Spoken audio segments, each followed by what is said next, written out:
আসসালামু আলাইকুম রহমতুল্লাহি ওয়া বারাকাতুহু। দুঃখের কথা বলবো কার কাছে ও আমার দিন রজনী। বাংলাদেশ সেনাবাহিনীতে ৮ বছর চাকরি করিয়াছি আমি। আল্লাহ পাক আমার গ্রামসহ বাড়ি ভেঙ্গেছিল তখনই। বাবা নাহি ছিলেন জীবিত, সংসারে আপনি। ২০০০ সালের ঘটনা। ছুটি চাইলাম ঊর্ধ্বতন কর্মকর্তার কাছে, পাষাণ ছিল তার মন।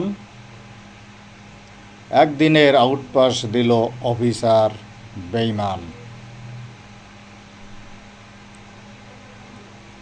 বাড়ি রক্ষা করতে গিয়া হইলাম কিছুদিন অ্যাবসেন্ট। ইউনিটে হাজির হয়ে ৭২ দিন কোয়ার্টার গার্ড সাজা খাটিলাম তৎক্ষণাৎ। তারপরও বেঈমান অফিসার ৯ মাসের জেল দিয়া আমাকে পাঠাইল কারাগার। তড়িঘড়ি করিয়া ভুলে গিয়েছিল স্বাক্ষর রাখিতে আমার। ৩ বার জেল গেটে গিয়া স্বাক্ষরের জন্য অনুরোধ করেন আমাকে। জেলারের মাইর খাইলাম তবুও স্বাক্ষর দেইনি এই জীবন থাকিতে। আমি নাকি স্বাক্ষর দিলে আসিতাম অবসর। এটাই ছিল তাহাদের কথার আবর্তন। জেল খাটিয়া বের হয়ে দেখি বাড়িঘর কিছুই নাই আমার। তৎক্ষণাৎ আমি বিচার দিলাম আমার আল্লাহ পরোয়ার। কিছুদিন পরে শুনতে পারলাম পিলখানা বিডিআর হত্যা করিয়াছে বহু বেঈমান সেনা অফিসার। সঙ্গে সঙ্গে মনের কষ্ট দূর হয়ে যায় আমার।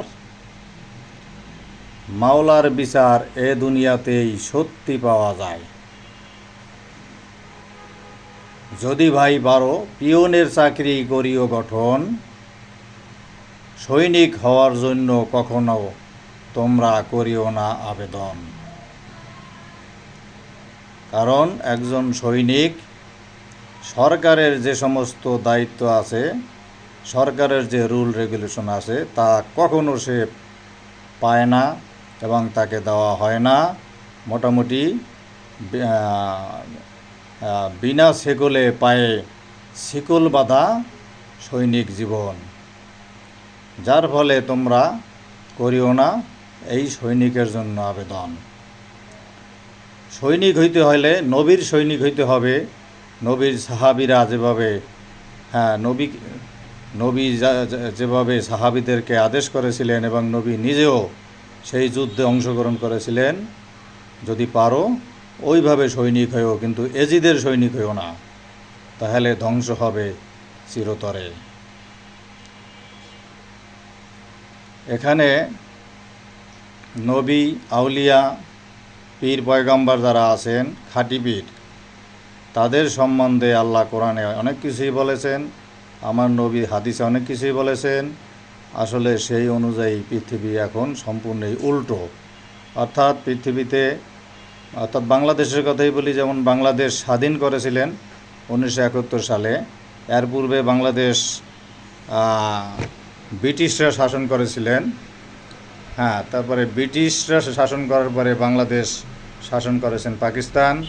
সেই পাকিস্তানি আইন অনেকটাই রয়ে গেছেন। অর্থাৎ তারা ছিলেন অফিসার এবং বাংলাদেশের নাগরিক ছিলেন লেবার, এক কথায় কর্মচারী, লেবার। অর্থাৎ অফিসাররা খুবই আরাম করবে আর লেবাররা সারাক্ষণ মাটি কাটবে এবং কঠোর পরিশ্রম করার পরও তাদের মন পাবে না, তারা নির্যাতিত হবে। তো এর থেকে বাংলাদেশে অন্যান্য যে কোনো চাকরি সবই ভালো।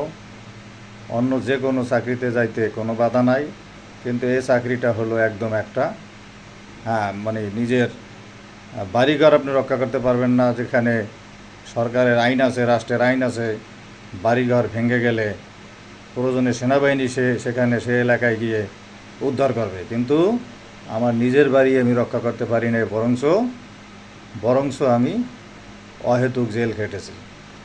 অর্থাৎ আমাকে জেল দেওয়া হয়েছে, জুলুম করা হয়েছে। এটা হলো একটা মানে অন্য অন্য সৈনিকদেরকে ভয় দেখানো যে তোমাদের যত সমস্যাই থাক তোমরা বলতে পারবে না। আপনি থানায় যাবেন, একজন সৈনিক আপনার কথা শুনবে না। একটা জিডি করতে যাবেন, শুনবে না, আপনাকে মূল্যায়নই করবে না। যদি একজন অফিসার টেলিফোন করে, মেজর কিংবা তার উপরের লেভেলের অফিসার বা মানে তারা যদি কথা টেলিফোন করে, কথা বলে, তখন ওসি তার কথা শুনবে। কিন্তু আপনার মতো সৈনিককে বা একজন সার্জেন্টকে তারা কখনো পাত্তা দিবে না। তারা মনে করবে যে সৈনিক কিছু না, মানুষ না। হ্যাঁ, যেমন আমাদের একজন মেজরকে যেভাবে চিটাগাঙ্গে হত্যা করা হয়েছিল, হ্যাঁ, তারপরে আরেকবার টাঙ্গাইলে ঘাটাইলে মেজরকে পিটাইয়া নিয়ে তারপরে করা হয়েছে, থানায় আটকানো হয়েছিল। কিন্তু সেটা মেজর, এই কারণে ওই পুলিশের বিরুদ্ধে সেই অ্যাকশন নেওয়া হয়েছিল। কিন্তু সৈনিকের যদি ওইভাবে আক্রমণ করা হইতো বা মারা হইতো, কিছুই হইতো না। ওইটা ভুলবশত হয়েছে এরকম একটা কিছু বলে সাবাই গাইয়া এটা শেষ করতো।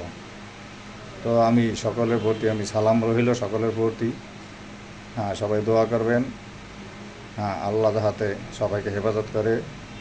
হ্যাঁ, এ পর্যন্তই আজকে। আসসালামু আলাইকুম রহমতুল্লাহি ওয়া বারাকাতুহু।